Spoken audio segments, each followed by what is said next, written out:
Welcome dear friend, आपका फिर से स्वागत है चंदन क्वालिटी क्लासेज में। और आपके साथ आज हम एक बेहतरीन टॉपिक लेकर आए हैं जिसका नाम है कंट्रोल चार्ट, जो कि 7 क्वेश्चन टूल्स का एक पार्ट है। और आपको हम ब्रीफली बताएंगे कंट्रोल चार्ट होता क्या है, इसका यूज करने का पर्पस क्या है और इसका बेनिफिट क्या है। तो जैसे कि नाम से पता चल रहा है, कंट्रोल चार्ट मतलब एक कंट्रोल। और अगर कोई भी इंडस्ट्री उसमें वो क्या कंट्रोल करेगा, तो जो कंट्रोल करेगा वो प्रोसेस को कंट्रोल करेगा। तो कंट्रोल चार्ट जो मॉनिटर करता है वो प्रोसेस के वेरिएशन को करता है और टाइम के ऊपर प्रोसेस को वेरिएशन करता है। और ये हमें बताता है कि हमारा जो प्रोसेस है कब आउट ऑफ कंट्रोल हो रहा है या कब हमारा प्रोसेस जो है हमारा कंट्रोल में है, इन कंट्रोल में है। जिसका पर्पस ये होता है हमें इन्फॉर्म आइडेंटिफिकेशन के लिए कि how my process is behaving over a period of time. एक पीरियड ऑफ टाइम में हमारा प्रोसेस कैसा बिहेवियर कर रहा है, क्या प्रोसेस हमारे कंट्रोल में है या प्रोसेस हमारा आउट ऑफ कंट्रोल है। तो में जनरली जो कंट्रोल चार्ट होता है, कंट्रोल चार्ट के थ्रू हम प्रोसेस को कंट्रोल करते हैं। प्रोसेस को कंट्रोल करने का मतलब है कि अगर हम किसी भी प्रोसेस को कंट्रोल करते हैं तो हमारा क्या होता है, प्रोडक्टिविटी इंक्रीज होती है, कॉस्ट कटिंग होती है और साथ साथ हमारा क्वालिटी भी इम्प्रूव होती है। अब जो एक जनरली कंट्रोल चार्ट में जो क्वेश्चन आता है, जनरली हर एक इंटरव्यूअर इस क्वेश्चन को पूछते हैं कि प्रोसेस को हम कैसे कंट्रोल कर सकते हैं। अगर आप कंट्रोल चार्ट यूज कर रहे हैं तो आप प्रोसेस को कैसे कंट्रोल कर सकते हैं। जैसे कि हम सभी जानते हैं कि एक होता है प्रोसेस अपर कंट्रोल लिमिट जिसे यूसीएल बोलते हैं, लोअर कंट्रोल लिमिट जिसे एलसीएल बोलते हैं और कंट्रोल लिमिट सीए। तो कंट्रोल चार्ट हम प्रोसेस को कैसे कंट्रोल करते हैं। तो किसी भी प्रोसेस में दो टाइप का कॉज होता है, एक होता है कॉमन कॉज और एक होता है स्पेशल कॉज। तो जो कॉमन कॉज होता है वो जनरली प्रोसेस में होता ही होता है। ऐसा कोई प्रोसेस ही नहीं जिसमें कि कॉमन कॉज ना हो।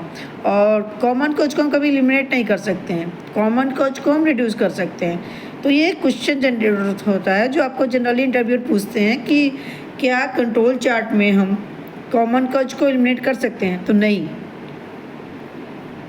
कंट्रोल चार्ट में हम प्रोसेस को कॉमन कॉज को कभी भी रिड्यूस कर सकते हैं, एलिमिनेट नहीं कर सकते हैं। एलिमिनेट हम कॉमन कॉज को नहीं, स्पेशल कॉज को करेंगे। जो कॉज होते हैं दो टाइप के होते हैं, कॉमन कॉज और स्पेशल कॉज। कॉमन कॉज को कभी एलिमिनेट नहीं किया जा सकता, उसे सिर्फ रिड्यूस किया जाता है। बट स्पेशल कॉज को रिड्यूस नहीं किया जाता है, उसको एलिमिनेट किया जाता है। क्योंकि अगर प्रोसेस में एक भी स्पेशल कॉज होगा तो आपका प्रोसेस कभी स्टेबल हो ही नहीं सकता। और जब तक आपका प्रोसेस स्टेबल नहीं होगा तब तक आपके प्रोसेस में क्या वेरिएशन है, आपका प्रोसेस कहाँ वेरी कर रहा है, या तो लोअर कंट्रोल लिमिट है पे, अपर कंट्रोल लिमिट पे है, या लोअर कंट्रोल लिमिट के भी बिलो चल जा चुका है, ये आप कभी कंफर्म नहीं कर सकते हैं। इसलिए प्रोसेस में हमारा स्पेशल कॉज का एलिमिनेट होना बहुत ही ज़रूरी है। आइए अब आपको हम बताते हैं कि कॉमन कॉज क्या होता है और स्पेशल कॉज क्या होता है।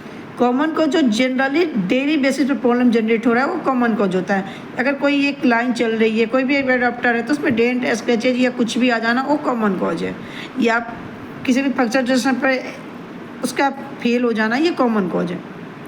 बट अगर उसी फंक्शन स्टेशन पे वो बर्न हो जा रहा है तो स्पेशल कॉज है। और अगर हमें अपने प्रोसेस में स्टेबिलिटी चेक करनी है तो उसके लिए हमें क्या करना होगा, अपने प्रोसेस से ये स्पेशल कॉज को हमें एलिमिनेट करना होगा। हमें प्रॉब्लम को फाइंड आउट करना होगा, उसको के रूट कॉज पे पहुंचना होगा और उस रूट कॉज के थ्रू हमें प्रॉब्लम को एलिमिनेट करना होगा, स्पेशल कॉज को एलिमिनेट करना होगा। इसके लिए हम ब्रेनस्टॉर्मिंग का भी यूज करते हैं, एक CFT टीम बनाकर, YOI एनालिसिस का भी यूज करते हैं, पाइटो चार्ट का भी यूज करते हैं, प्रॉब्लम या सिस्टम का भी यूज कर सकते हैं, आप कॉज एंड इफेक्ट एनालिसिस का भी यूज कर सकते हैं। तो ये तो हुई कि कॉमन स्पेशल कॉज को हम कैसे डिड्यूस करते हैं। अब जो हमारा डेटा होता है, डेटा दो टाइप का होता है, एक होता है एट्रीब्यूट डेटा, एक होता है वेरिएबल डेटा। एट्रीब्यूट का मतलब होता है कि सिर्फ रिजल्ट पर डिपेंड करता है, pass fail, okay NG, yes no, good NG, good bad, बस। और जो हमारा होता है वेरिएबल डेटा, वेरिएबल का मतलब आप समझो वैरी करे। तो वैरी क्या करेगा, जिसमें यूनिट होगा, जैसे कि हाइट, लेंथ, विड्थ, ये हमारा हो गया वेरिएबल डेटा।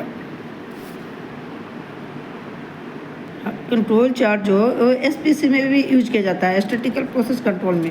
SPC में हम क्या करते हैं, CP और CPA के फाइंड आउट करते हैं, PP और PP के फाइंड आउट करते हैं। ये आपको हम डीपली बताएंगे जब हम SPC की क्लास आपको बताएंगे।